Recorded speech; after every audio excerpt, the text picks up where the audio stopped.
Assalamualaikum warahmatullahi wabarakatuh. Selamat malam pemirsa. Anda kembali menyaksikan Seputar Sumber edisi Sabtu 20 Februari 2021. Berbagai informasi menarik tentang seputar Sumatera Barat telah kami siapkan untuk Anda. Dan inilah Seputar Sumber selengkapnya.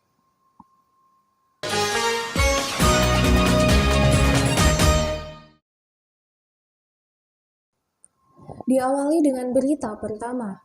Seorang pria di Payakumbuh tertangkap tangan mengutil di sebuah swalayan yang berada di kawasan Kotonan Ampe, Kota Payakumbuh. Dari hasil pemeriksaan, aksi nguntil ini sudah dilakukan sebanyak 8 kali. Sebagian besar barang yang diambil merupakan kebutuhan harian. Dari pengakuannya, aksi ini terpaksa dilakukan karena tidak ada pemasukan sejak pandemi COVID-19. Luki Hidayat, warga Sikabu-Kabu Kabupaten 50 Kota ini hanya bisa tertunduk lesu di hadapan petugas yang memeriksanya di Mapores Payakumbuh. Luki diperiksa karena tertangkap tangan mengutil di sebuah swalayan di Kota Payakumbuh. Kronologis kejadian, aksi tersangka ini sudah lama diincar oleh pihak swalayan. Berdasarkan kamera CCTV sebagai bukti yang kuat, akhirnya tersangka diringkus security saat keluar dari swalayan yang berada di kawasan Kotonan Ampe, Kota Payakumbuh. Saat digeledah, security menemukan barang bukti hasil berupa barang kebutuhan harian. Tersangka langsung dibawa oleh pihak swalayan ke Mapores Payakumbuh untuk diproses. Dari pengakuan tersangka, aksi ini sudah dilakukan di 2 tempat sebanyak 8 kali dengan total hasil curian lebih kurang 3 juta rupiah. Dan tersangka mengaku aksi ngutilnya ini karena terpaksa untuk mencukupi kebutuhan harian, karena tersangka yang kesehariannya berprofesi sebagai pekerja interior ini tidak ada pemasukan sejak COVID merebak. Alasannya kenapa, Pak? Konsumsi keluarga. Nggak bisa nyales, nggak bisa ke rumah-rumah orang karena lockdown. Akhirnya bayar utang terus, pemasukan nggak ada. Baik, jadi berdasarkan dari kecurigaan satpam yang ada di salah satu swalayan yang ada di Payakumbuh, berdasarkan dari rekaman CCTV, tersangka ini sedang tertangkap tangan mengutil di tempat tersebut. Itu setelah kita lakukan pengembangan, sudah 8 kali melakukan perbuatan tersebut.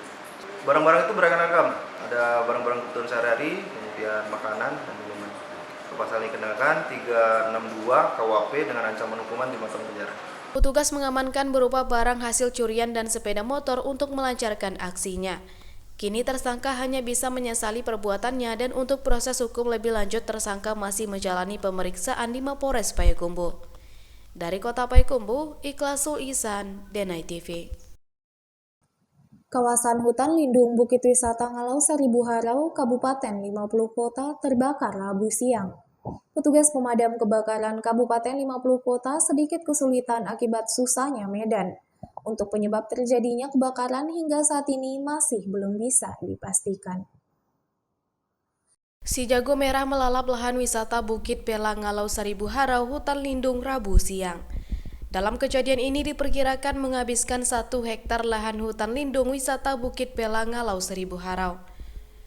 Petugas pemadam kebakaran yang diterjunkan tidak bisa mencapai titik lokasi karena medan dan lahan yang sulit dijangkau oleh armada dan posisi kebakaran yang berada di sisi tebing.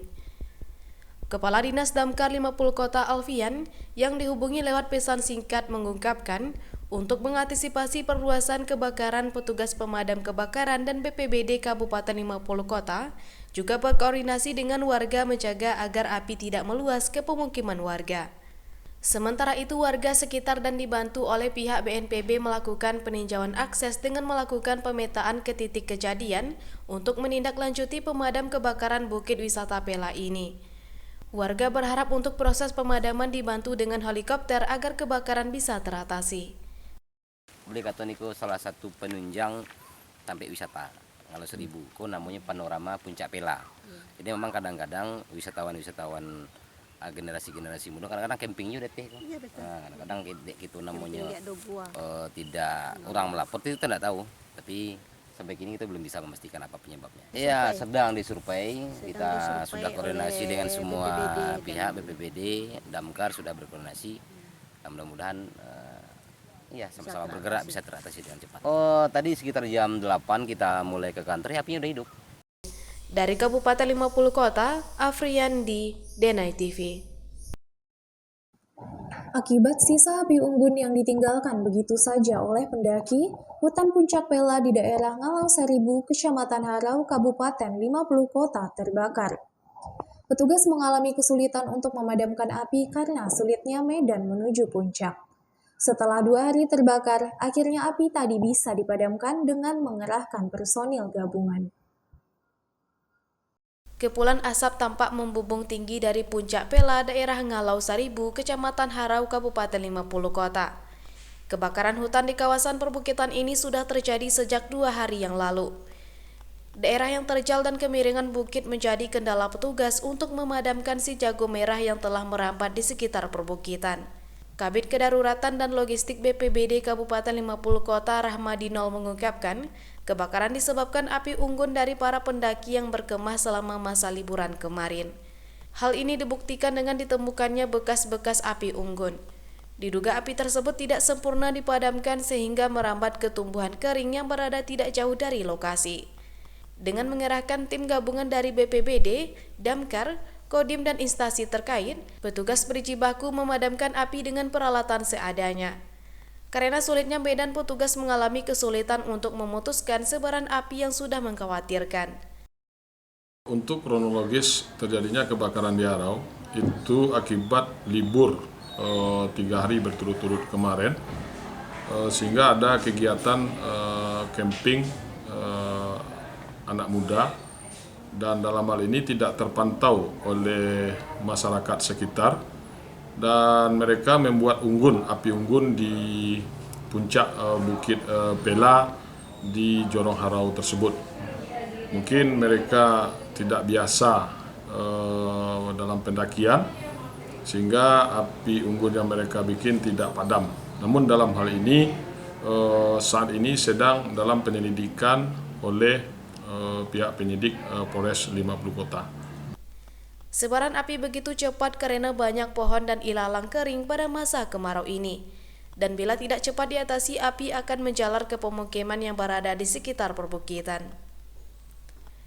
Insiden kebakaran ini masih dalam proses penyelidikan dari pihak kepolisian.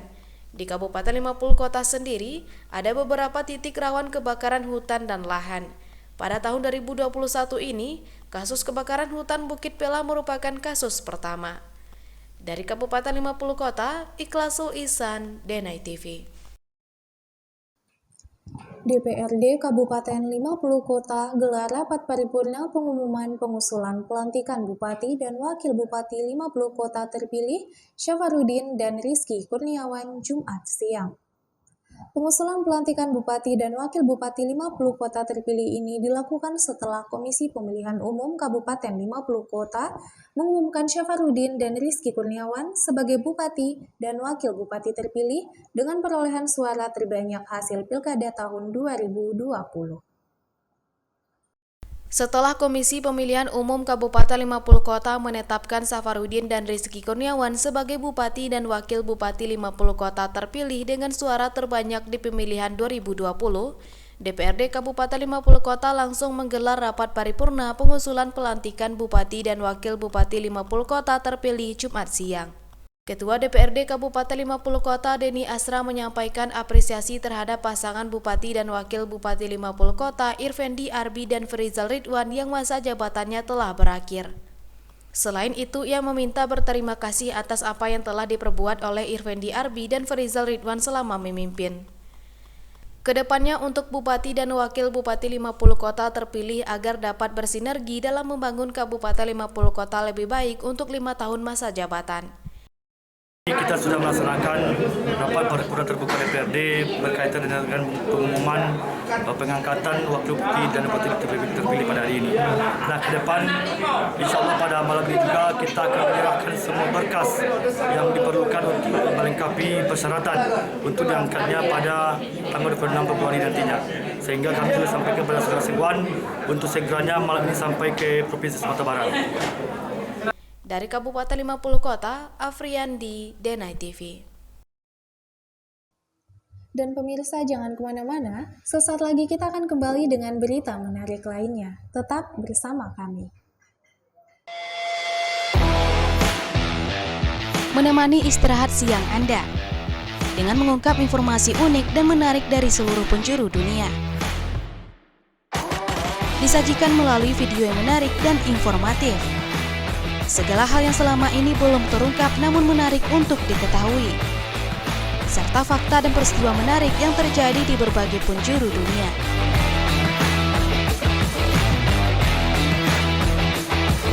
Viral setiap hari jam 12.00 waktu Indonesia Barat. Terima kasih pemirsa, Anda masih bersama kami. Di berita selanjutnya, kisah inspiratif seorang kakek di Payakumbuh nabung di bank bawa uang dalam karung. Uang tersebut berasal dari simpanan dan hasil usahanya selama puluhan tahun sebagai pencuci piring dan kuli di pasar. Inilah kakek Palyuri atau yang akrab dipanggil Pio yang viral di media sosial karena nabung di bank. Kakek yang berumur 81 tahun ini datang ke bank bawa uang dalam karung, bahkan karena beratnya karung berisi uang tersebut dibawa menggunakan becak motor. Uang tersebut terdiri dari pecahan ribuan uang kertas dan koin, bahkan beberapa uang sudah tidak beredar lagi. Berdasarkan informasi yang dihimpun di lapangan, kakek Palyuri merupakan warga Kelurahan Koto Diatih, Kota Payakumbuh. Sehari-hari ia bekerja sebagai kuli di pasar dan sering terlihat mencuci piring di acara pesta perkawinan. Kakek ini memiliki keterbatasan fisik tunawicara, tidak memiliki anak bahkan istri. Menurut Palyuri, uang tersebut ia simpan dalam rumah sejak puluhan tahun yang lalu. Sampai Jumat siang kemarin, jumlah uang yang telah dihitung petugas sudah berjumlah 81 juta rupiah dan masih ada 1,5 karung lagi yang masih belum dihitung. Dengan bahasa isyarat, Palyuri didampingi pihak kelurahan menginginkan beli kasur tempat tidur, selebihnya disimpan untuk ia berkeluarga. Bapak ini kerja sehari-hariannya mencuci piring di rumah orang pesta. Jadi dia tidak pernah meminta-minta, dia mau rajin gitu. Jadi kalau ada orang pesta, dia membantu orang mengambil piring di atas meja, ngumpul-ngumpulkan piring, itulah kerjanya. Itu udah berapa lama dia melakukan? Puluhan tahun, saya kira puluhan tahun lah, puluhan tahun.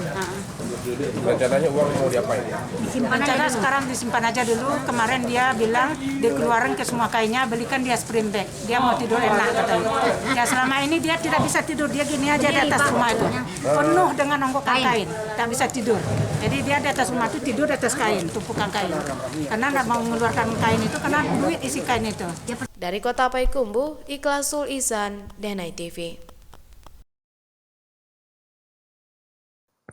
Polres Payakumbuh merupakan satu dari 3 Polres di lingkungan Polda Sumbar yang meraih penghargaan dari Kementerian Pemberdayaan Aparatur Negara dan Reformasi Birokrasi tengah pekan kemarin. Hasil tersebut diraih karena pelayanan publik satu atap di Polres Payakumbuh yang sangat baik.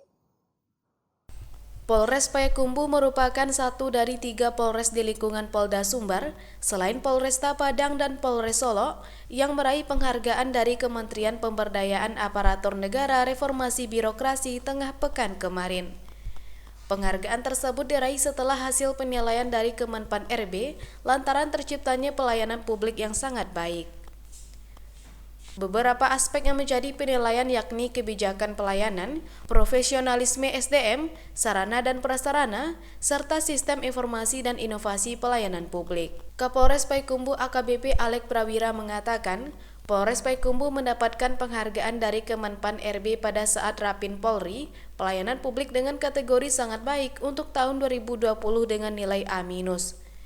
Ia juga menjelaskan di Polres Payakumbuh memiliki pelayanan satu atap, mulai dari pelayanan SKCK, SPKT, hingga pelayanan SIM. Tidak hanya itu, Polres Payakumbuh juga masih melakukan besuk tahanan secara virtual di masa pandemi COVID-19 ini. Dengan layanan tersebut, masyarakat dapat datang dalam hitungan menit selesai dengan persyaratan yang sudah lengkap. Alhamdulillah kemarin Polres Payakumbuh mendapatkan penghargaan dari Kementerian Pemberdayaan Aparatur Negara dan Reformasi Birokrasi di bidang pelayanan publik dengan predikat sangat baik, nilai A-.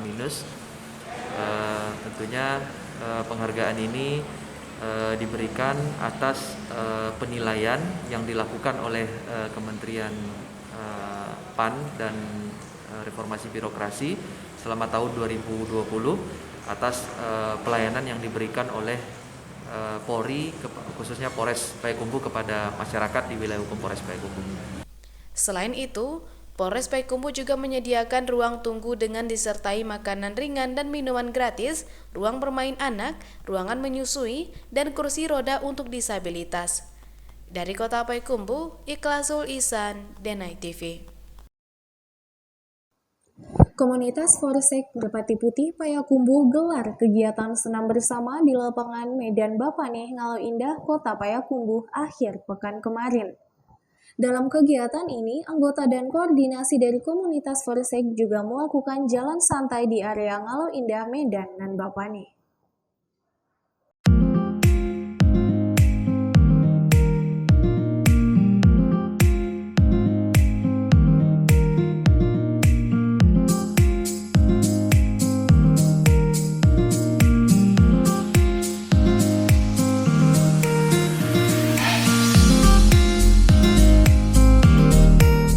Komunitas Forsek Merpati Putih Payakumbuh gelar kegiatan senam bersama di lapangan Medan Bapane, Ngalau Indah, Kota Payakumbuh akhir pekan kemarin.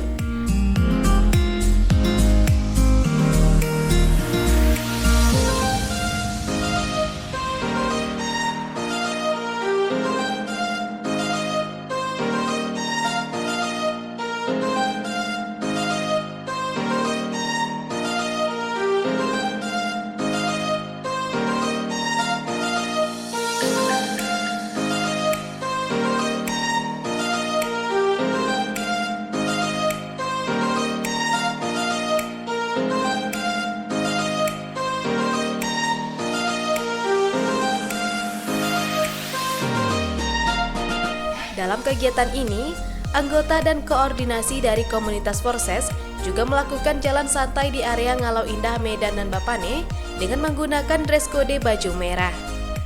Forsek Community Kota Payakumbuh ini berposko di belakang Rumah Sakit Sukma Bunda atau lebih tepatnya di rumah salah seorang leader yaitu Ariandi.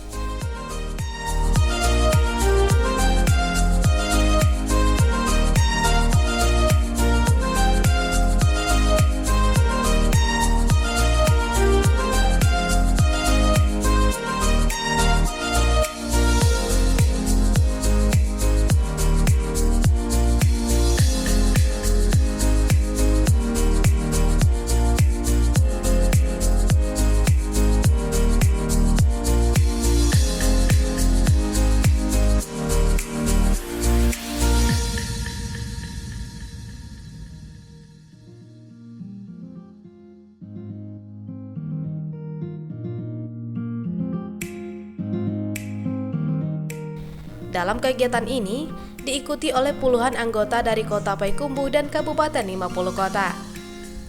Dalam acara tersebut, bagian koordinasi juga membagikan sertifikat penghargaan kepada anggota yang memiliki peringkat paling banyak dan tertinggi dalam menjalankan bisnis di Forsek.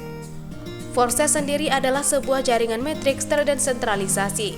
Anggotanya berjejaringan dan saling membantu menciptakan penghasilan bersama. Program pengaturan hak dan kewajibannya dibuat sebagai sebuah smart contract yang berjalan dalam blockchain Ethereum, sangat aman, tidak dapat diubah, tidak dicurangi, dan bebas digunakan oleh siapapun. Trik pertama kali di dunia diciptakan oleh Mr. Lado, tepatnya sampai 2020, menyebar hampir seluruh dunia dan masih Indonesia tepatnya bulan Juli ya. Tapi tim kami mendapatkannya sekitar September, tapi karena situasi COVID sehingga hampir tidak bisa bergerak. Nah, baru beberapa bulan ke belakang ini kami sudah mulai bisa berakselerasi karena situasinya sudah lebih baik. Proses bukan multi level marketing, bukan investasi, bukan trading, bukan HYIP, bukan ROI yang 1% per hari, dan juga bukan piramida, dan juga bukan binary seperti itu. Jadi inilah sesuatu yang sangat baru, atau kami menyebutnya decolping, terputus dengan mata rantai yang di masa lalu, sehingga ini total penemuan baru. Ya, jadi sekali lagi saya ulang, ini proses diistilahkan decolping, terputus dengan sesuatu di masa yang lalu, kira-kira seperti itu. Ikut di proses sangat sederhana. Yang pertama, kita di sini nyaman, kita bisa mempunyai aplikasi smart contract yang terpatri di blockchain. Arti blockchain adalah sesuatu yang bersifat permanen, tidak bisa direvisi dan tidak bisa dirubah, artinya tidak bisa di-scam. Karena setiap interaktifnya terrecord dibuat untuk jutaan komputer di seluruh dunia. Itulah teknologi blockchain ya, yang terkini saat ini seperti itu. Keuntungannya sangat banyak. Yang pertama memberikan hak usaha, yang kedua mendapatkan produk aset digital. Aset yang saat ini harganya masih di bawah sekali ya, sehingga masih di bawah Rp1.000. Saya garis bawahi masih di bawah Rp1.000, sehingga tidak mungkin orang tidak bisa memiliki karena di bawah Rp1.000. Tetapi prospektingnya ke depan sangat luar biasa untuk waktu yang singkat. Seperti rekan-rekan di sekeliling saya ini, itu salah satunya adalah Bitcoin. Dari 24.000 saat ini sudah mencapai angka 700 juta. Diprediksi bahkan tahun ini akan mencapai angka 2 miliar. Dan yang luar biasa, perusahaan raksasa Tesla itu kemarin memborong dengan angka 21 triliun. Ya. Nah, untuk itu Tron masa depannya sangat besar karena angkanya masih sangat di bawah sekali. Artinya semua orang bisa memiliki karena masih di bawah 1.000. Seperti tim kami semua ini, lainnya kemana? Oke, seperti itu Bapak dan Ibu. Sekitar 10 anggota Forces Merpati Putih dari Kota Payakumbuh dan 50 kota mendapatkan penghargaan dengan slot terbanyak terdiri dari 4 slot, 5 slot, 6 slot, sedangkan yang 7 slot yang telah diberi julukan sebagai leader Forces dari komunitas ini. Tidak ada kata yang dapat saya sampaikan hari ini selain dari rasa syukur. Ya, karena bertemunya dengan proses ini, ya, insya Allah bisa merubah segala-galanya ke depan. Iya. Alhamdulillah, saya sudah bergabung di Forces selama 3 bulan dan aktif di slot ini 1 bulan sekarang saya sudah mencapai peringkat slot 6. Nah, jadi saya mendapatkan peringkat ini sebagai motivasi buat saya sendiri, juga untuk grup saya supaya bisa mencapai ke peringkat ini, karena di peringkat ini kita akan segera go Bali, go Eropa, dan go internasional. Alhamdulillah dengan adanya Forces saya bisa, insya Allah saya bisa mengajak semua masyarakat untuk merubah ekonomi yang jauh lebih baik dari hari yang kemarin. Iya, itu dia. Forces adalah untuk semua lapisan, baik dari kelas menengah ke atas maupun dari kelas menengah ke bawah, karena income di Forces tiada batas.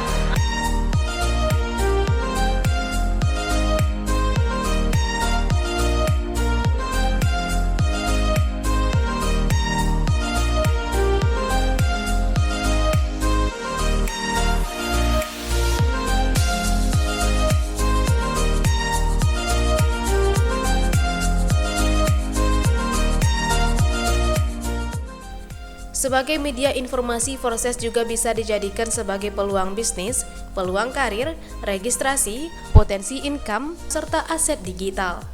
Dari Kota Payakumbuh, Afriandi, Denai TV.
Forces, okay, yes, joy.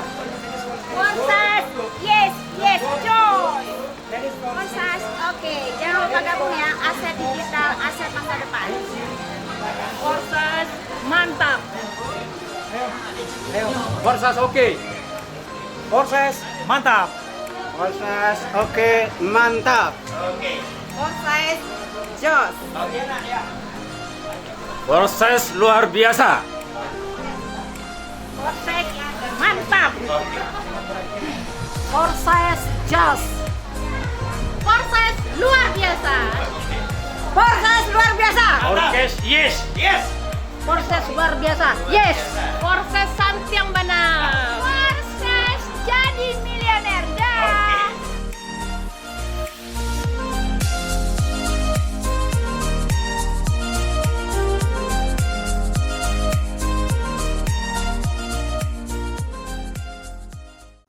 Dan pemirsa, informasi tadi sekaligus menutup perjumpaan kita pada malam hari ini.